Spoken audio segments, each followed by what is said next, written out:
From 1920 to today, Lambert St. Louis International Airport has been an epicenter of aviation. Join us on a journey through time and see why the airport has celebrated 100 years of Flyness.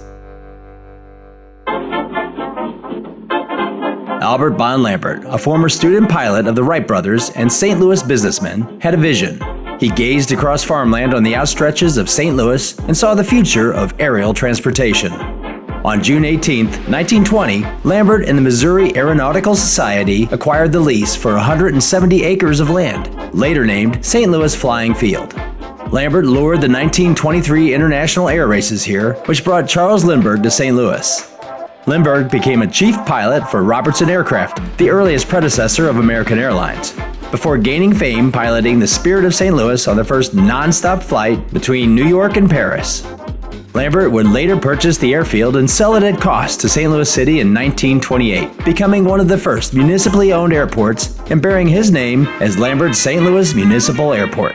By 1930, the airport hired the first air traffic controller and welcomed transcontinental air service on what would become Trans World Airlines. And a few short years later, it would then build its first passenger terminal. The 1920s to the 1930s brought great moments of triumph and great times of trial. As air travel became more available, it was apparent that the world was rapidly changing.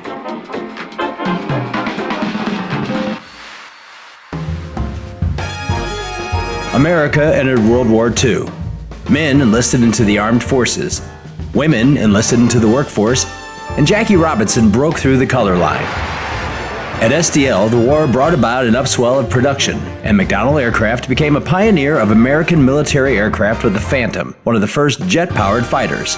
This, along with larger modern airlines, led to new runways. It was a time of a Cold War and a time of a cultural change. Flying became faster and safer, as well as more competitive to traveling by train. Ozark Airlines began operations at Lambert. A new 10,000-foot runway was built to accommodate the next generation of military and jet airliners. And St. Louis would open an even bigger terminal, now considered iconic for its pioneering architecture and stylistic beauty. But change was on the horizon with a booming sound. This was the jet age. The skies opened, and we aimed for the moon. The space race had begun. Jets joined the commercial airlines. The new terminal expanded. And McDonnell would bring outer space within our grasp with their Mercury and Gemini spacecraft. Triumph would be followed with tragedy. But in 1969, on a July summer night, we stood united and watched. That's one small step for man, one giant leap for mankind. The 70s began mired in scandal and strife. Soon, however, cultural trends overtook the times. The airport was officially named Lambert St. Louis International Airport. At the time, the 747, twice the size of the 707, began servicing STL. This was followed by the appearance of the McDonnell Douglas F-15 Eagle, which would take off from STL in a near vertical climb. And in 1978, President Carter signed the Airline Deregulation Act into law. Soon, more than 150 new airlines would take to the air. A booming new era of travel was upon us.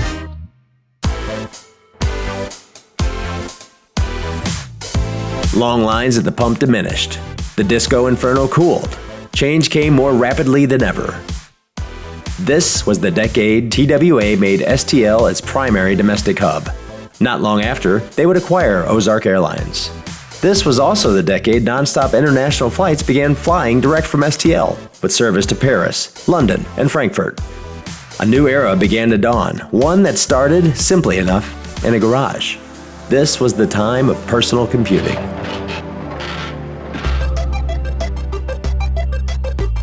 As battle commenced in the desert, we looked further into the universe. STL experienced growth with the new East Terminal.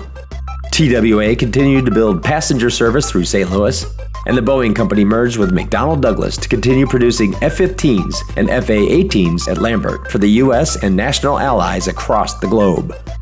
The world went wireless. and was just a mouse click away. This was the digital age, and the end of the century signaled change once again. As STL passenger traffic was increasing, a plan was soon endorsed to build a new runway, and by the end of the decade, annual passengers topped 30 million. 3, 2, 1. In the new millennium, the world has connected like never before. American Airlines acquired TWA before it began a major downsizing of operations at STL. Other major airlines would later merge, but STL and the industry saw Southwest Airlines surge in growth. It would become the dominant carrier at STL by 2009. Now STL is serving more local passengers than it did during its peak TWA days. STL Airlines now serve more than 70 destinations as the quest continues to fulfill the vision of Albert Von Lambert.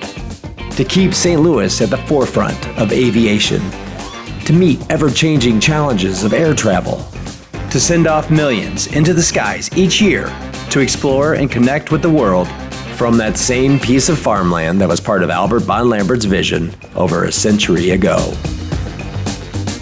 Lambert St. Louis International Airport, celebrating 100 years of Flyness.